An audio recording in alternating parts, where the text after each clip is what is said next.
Okay, we'd just like to welcome everybody that's here. For people that were out in the lobby, we're just encouraging you, if you have friends that are part of our church that are not here today, just invite them to come and to be part of what we're doing, whether it's during the week or it's on Sunday. Just know that they're missed. Sometimes people, they don't really feel they're valued, and so just by saying, hey, we miss you and we're glad that you're here, makes all the difference. So we're thankful that you're here. But this is what we're going to do today. We're going to discuss image is everything. How many have heard that expression before? Image is everything. If you're in the corporate field, the icon, a little check. What's that? What company does that? It's just a little check. Nike. Everybody knows that, right? So we're going to be talking about that. And then we're going to share what it means to be made in the image and likeness of God. And so that was some of the songs that we sang today had that in it, and part of what the scriptures that we're reading. Then we're going to examine 5 ways that we can better reflect the image of God. So that's what we're going to be doing today. Image is everything. So that's the title of this teaching. And when you hear that, everybody's thinking right now. We're all thinking, image is everything. What are we going to talk about? So would you agree or disagree with this statement? Let's just have some discussion from you people. Image is everything. Jackie, what do you think? You have a business. Is image everything? Image is a lot. First impression does matter, or they won't show up again. But I think we have to balance that treatment of individuals and your integrity and moral values. Okay. Okay, so if I can just repeat that for some of the things you said, if I forgot. She said image is important. The first impression is important. So if you make a bad first impression, then maybe the person won't come back. They won't want to talk with you or whatever your business is. That's really important. But there's other things like the way you treat people, integrity of business, and your relationships and things like that, which is good. Okay, so image is important. Anybody else? What are your thoughts? You agree or disagree with this statement? Image is everything. Yes. Okay. I'm just going to bring this around just so I don't have to repeat it. So go ahead. Yeah, I can remember when I first put the ape hangers on my bike. I mean, they're not exactly ergonomically correct. Okay. And I had them pushed forward a lot more radically than what they are now. So just tell us what that is. Some people well, that's the handlebars. And the ape hangers, well, I guess you can kind of figure out where you get the name ape hanger from, okay. Right? Something a knuckle dragger would would ride. So the higher the better. Okay. Going down the highway when they're pushed forward like that, I also had a saddle at the time, a seat, that had a snakeskin cover, which is quite slippery. At 100 kilometers an hour, with your arms up in the wind like that, and trying to sit on a slippery surface, I was like a 100-mile-an-hour kite. I went up to Tilsonburg and back, so I rode about 8 hours that day. And for the next week, I had a hard time walking, not realizing how hard I was squeezing the saddle to stay on the bike. Okay. But I still have the ape hangers.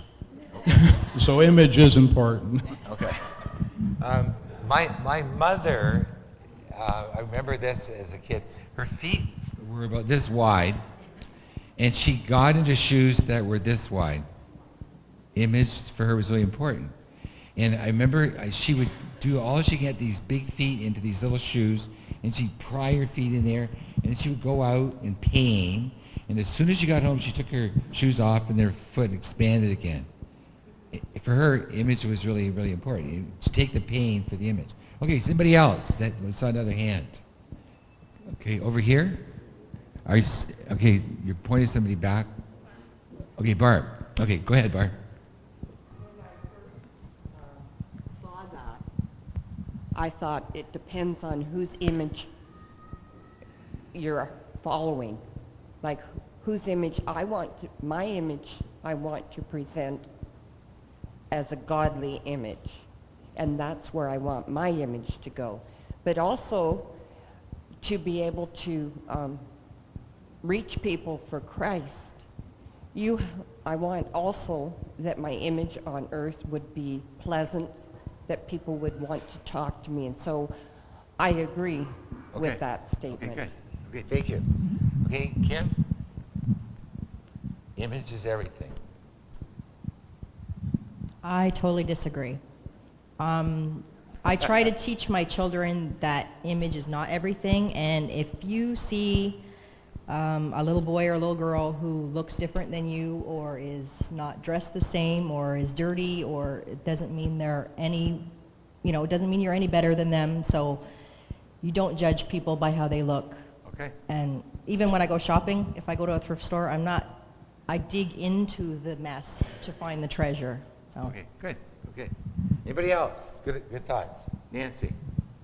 Image is not everything, but it is important because it often shows what's in the inside. So what's on the inside gets reflected on the outside. So image is significant. Okay, good. When we were at the Forest Lake Community Center, there was a teenager that came, and I remember this because her hair was, remember that? Yeah.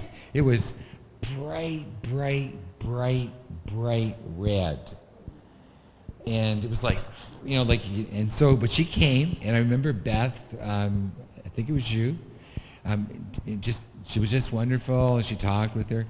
And that was one of the things that she said after. She was just visiting Windsor. She was from out of town.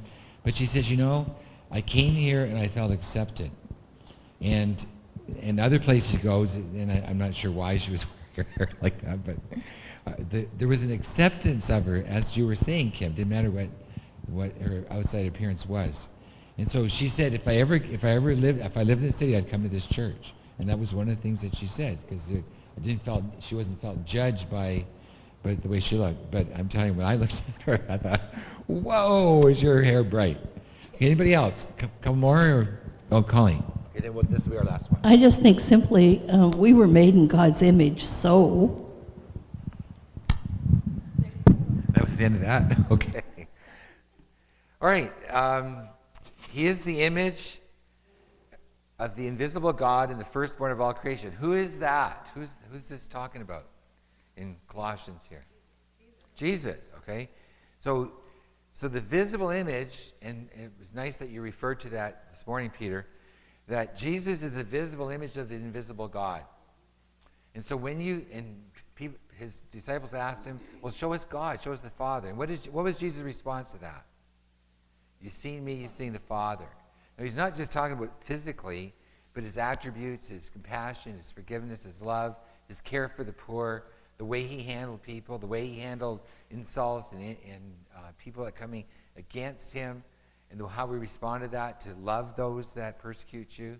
So if you've seen me, and that's what he said, I've come to make the Father known. So that's really, really important. And so if you're a follower of Jesus, then should we not reflect that image in us? And should people see in us Jesus? Now, how many, I don't want you to name names, because people sometimes are humble and they're kind of embarrassed, but how many have seen Jesus in other people in this community right here? You've seen Jesus in them, and they've reflected Jesus to you. How many have seen people like that? See, that's the way it should be. That if we're followers of Jesus, and we're made in his image and likeness, and we're being transformed on a regular basis, then people should see in us that image, created in God's image. Adam and Eve were like angled mirrors. And I have a mirror here, which I brought. And I can look in this mirror and say, whoa, what a good-looking guy that's in that mirror there. And or I can put it over here like this. And like most guys do, they don't admit it, but they get in front of the mirror and they hold their tummy in the morning and they go like this and they're doing their flexes. And I know Paul does that on a regular basis. But most guys, we have this image that's far different maybe what other people see. But we are created in the image of God. And Adam and Eve were made to be like an angular mirror, so that when the love of God came down, God's holiness, God's way of dealing with them, he created them in his image. And so he was a reflection of God. And so they would then, in their dealings with people, they would reflect that image. So that's what I want to stress today, that particular aspect. And he wants that to happen again. Of course, they messed up, and what God gave them, the authority and all the holiness they had, they messed that image up, and they were not what God wanted them to be when they listened to the enemy, Satan. All right, so here's a diagram. I'd like you to look at this. This represents light. This represents God. This is God the Father. And this guy over here, this is Adam. You can see it's a good picture of Adam right over here. And he's made in the image of God. And over here is Eve, and she's also made in the image of God. Now, for those that want to flip that, you can have the one on the very top. That could be Eve, and the one on the bottom could be Adam. Doesn't matter to me. And of course, as followers of Jesus, we're also made in the image of God. So what does God do? What does God want to do with Chris? What does God do with Liz? What does God do with Ann? What does God do with you, Paul? What does he want to do? He wants to bless us, have an influence on other people. So these could be people in our church, like we just said. These could be people outside the church. These could be just friends, and people in your sphere of influence. God wants to be an influence to others. And I think, I can't remember right now, it was you, Gary, about praying for your friends that are going through maybe even death right now, that somebody, somehow, somewhere, that we would get to share the love of God with them. They would come to know Jesus. And that's God's plan, that we're to reflect that.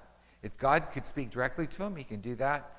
But his plan is that he would use us to bring that light, the truth, the love, and the scripture says that. How will they know unless someone speaks or tells them? And guess who those people are? It's you and me.